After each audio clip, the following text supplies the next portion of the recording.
Wat gebeurde er vandaag in het Rooise Huus? Je ziet het in het Rooise Huus Journaal. Hallo en welkom bij dit eerste Rooise Huus Journaal. In dit journaal zullen we jullie zo nu en dan op de hoogte houden van wat er gebeurt in het Rooise Huus.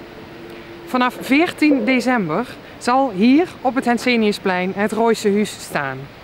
Daar zal 100 uur lang radio gemaakt worden voor het goede doel Braille Without Borders. En bij dat 100 uur lang radio maken komt natuurlijk meer kijken dan wat jullie zullen verwachten. Dus daar zullen we jullie ook even het een en ander over laten zien. Nu is het Henseniusplein nog leeg, maar er zal binnenkort verandering in komen. Het Rooise Huus Journaal. De mensen van het Rooise Huus zijn al weken bezig met de voorbereidingen om van deze actie een groot succes te maken. En die voorbereidingen, dat gebeurt allemaal hier, bij Omroep Venray. Laten we binnen even een kijkje gaan nemen hoe dat eraan toe gaat.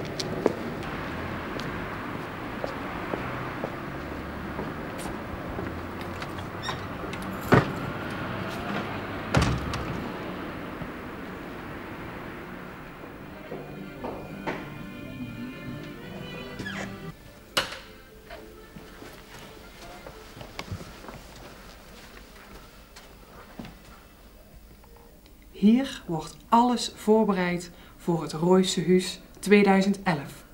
Bijna alle apparatuur die nodig is, staat hier klaar. Zelfs de tekening van het Rooise Huus. Kijk maar.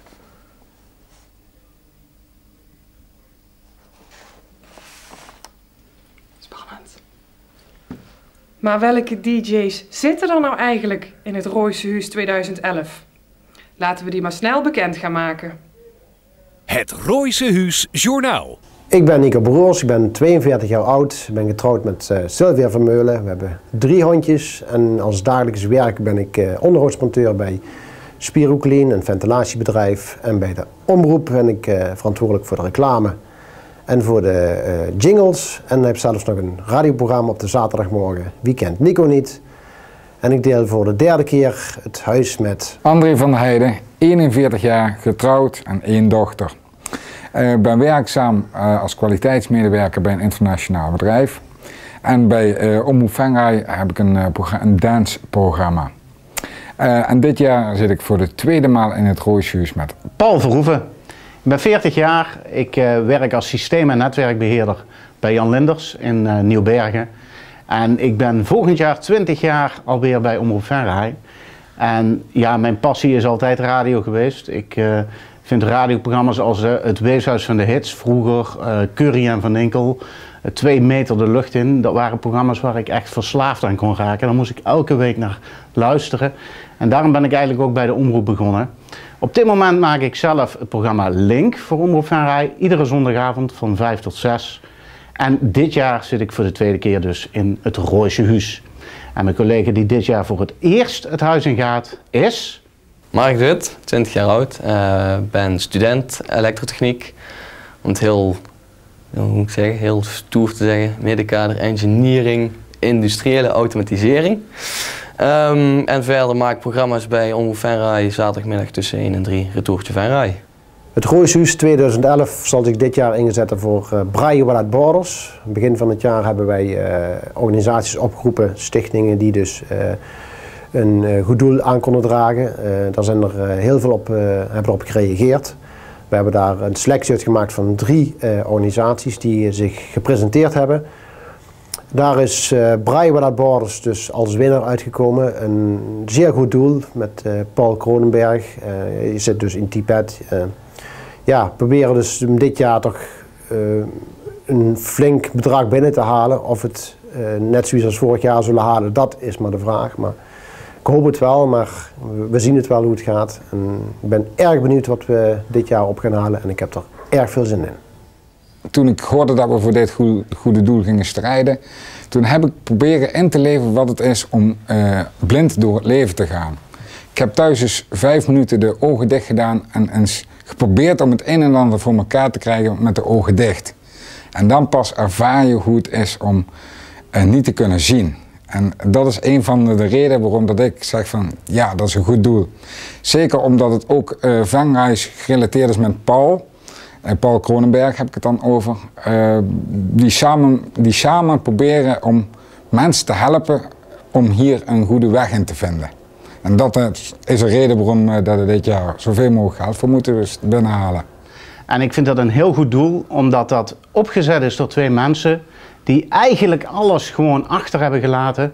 Die zijn gewoon vertrokken zonder baatzuchtig te zijn, gewoon naar Tibet. Ze hebben daar een project opgezet. Dat is voor mensen die dus niet kunnen zien, voor blinden.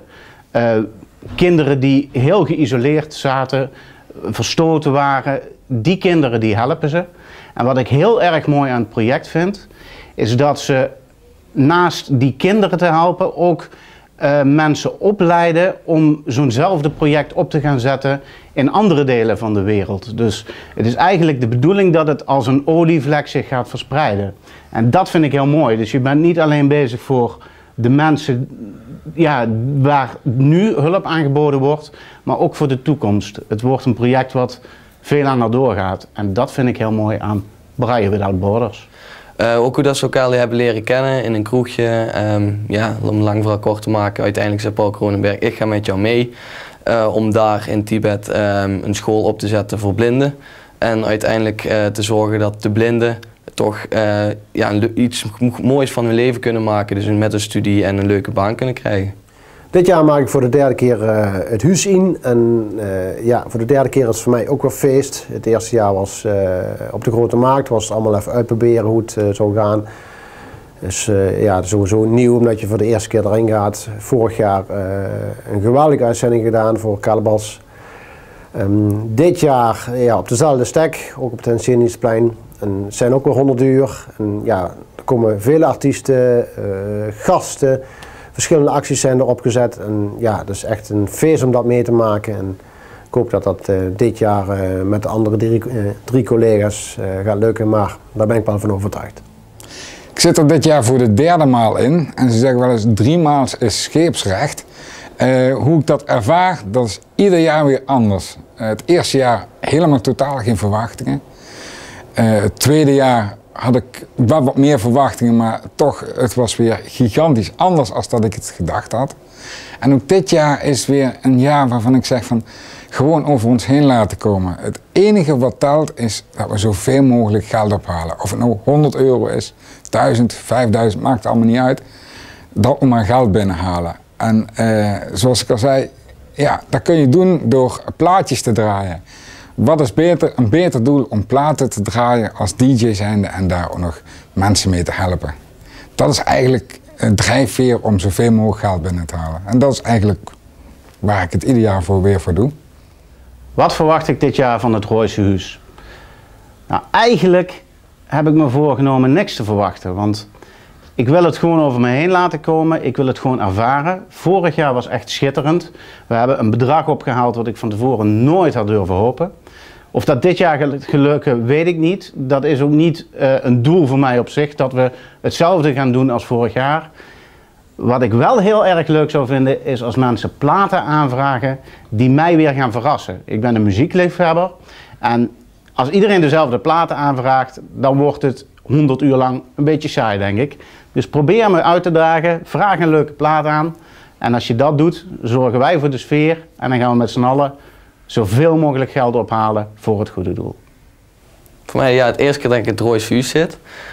Ik ben nog wel zenuwachtig ervoor. Ik vind het doodeng. Ik hoor wel leuke verhalen. Iedereen zegt het is geweldig om te doen. Dus ja, ik ga het gewoon op me af laten komen en we zien wel. Paul zei ook al dat ik mij niet moest voorbereiden, want dat kon niet. Dus ja, ik ga het gewoon doen en we zien wel waar het schip strandt. Het Rooise Huis van 14 tot en met 18 december op het Henseniusplein in Venray. 100 uur live radio voor Braille Without Borders. En voor meer informatie kun je kijken op de website www.rooisehuis.nl. Je komt toch ook? Het Rooise Huis Journaal. Tot zover de eerste aflevering van het Rooise Huis Journaal. Bedankt allemaal voor het kijken en hopelijk tot de volgende keer.